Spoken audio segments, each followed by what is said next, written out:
दोस्तों हमारे देश भारत में वैसे तो बहुत सारे बादशाहों ने राज किया है, पर आज के इस वीडियो में हम जिस बादशाह के बारे में बात करेंगे वो कोई और नहीं बल्कि खिलजी सल्तनत के दूसरे सुल्तान अलाउद्दीन खिलजी हैं। दोस्तों आज हम आपको बताएंगे कि अलाउद्दीन खिलजी का असल इतिहास क्या था। हालांकि बॉलीवुड मूवी पद्मावत में अलाउद्दीन खिलजी को एक लुटेरा और वहशी बादशाह के तौर पर दिखाया गया है, लेकिन आज हम आपको सुल्तान अलाउद्दीन खिलजी के असल ज़िंदगी के कुछ हक़ाइक़ बताएंगे। अलाउद्दीन खिलजी की पैदाइश सन 1267 ईस्वी में हुई। ज़्यादातर इतिहासकारों का मानना है कि वो अफ़गानिस्तान में पैदा हुए। बचपन से ही वो बहादुर और बहुत ही ज़्यादा ज़हीन था। दोस्तों अलाउद्दीन खिलजी का हमारे देश भारत पर एक बहुत बड़ा एहसान रहा है। सुल्तान अलाउद्दीन खिलजी के ज़माने में मंगोलों का हमला एक बहुत बड़ा ख़तरा बन चुका था और इसी वजह से अलाउद्दीन खिलजी को एक बड़ी फ़ौज की ज़रूरत थी। अलाउद्दीन खिलजी ने जासूसों का ऐसा निज़ाम कायम किया था कि बादशाह को मंडी की खबरें तक पहुंच जाती थी। दोस्तों उस वक्त दिल्ली सल्तनत पर खिलजियों की हुकूमत थी और उस वक्त के खिलजियों के सुल्तान उसके चचा जलालुद्दीन खिलजी थे। अलाउद्दीन खिलजी ने कई जंगों में अपने जंगी जौहर दिखाए। उधर दक्षिण भारत में एक के बाद एक कई फतेह अपने नाम की, मगर उस वक्त अलाउद्दीन खिलजी के चचा सुल्तान जलालुद्दीन की हद से ज़्यादा नरमदिली और शफीक होने की वजह से सल्तनत में बगावत हो चुकी थी। इन तमाम हालात को मद्देनज़र रखते हुए अलाउद्दीन खिलजी ने अपने चचा जलालुद्दीन को कत्ल करके इक़्तिदार खुद संभाल लिया और बगावत को कुचल कर रख दिया। सुल्तान अलाउद्दीन खिलजी ने सल्तनत को चलाने के लिए कुछ काबिल और वफादार साथी चुने, जिनमें ज़फ़र खान, कुतुबुद्दीन मुबारक शाह, मलिक कफूर और नुसरत शाह शामिल थे।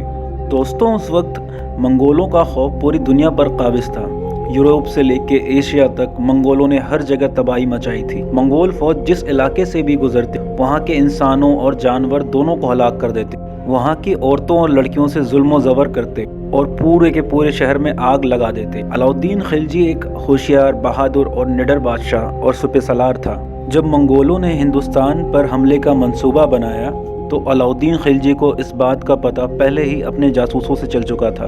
अलाउद्दीन खिलजी एक होशियार, बहादुर और निडर बादशाह और सिपह सलार था। जब मंगोलों का सामना अलाउद्दीन खिलजी की फ़ौज से हुआ तो पूरी मंगोल फ़ौज को मुंह की खानी पड़ी और अलाउद्दीन खिलजी ने पूरी मंगोल फ़ौज को एक बड़ा धचका दिया। इतिहासकारों ने लिखा है कि अलाउद्दीन खिलजी ने हिंदुस्तान को न सिर्फ मंगोल के हमले से बचाया बल्कि उस जंग में वो खुद भी कूद पड़े थे और मंगोलों के सिपह सलार का सर तन से जुदा कर दिया और पूरी की पूरी मंगोल फ़ौज को खदेड़ कर रख दिया।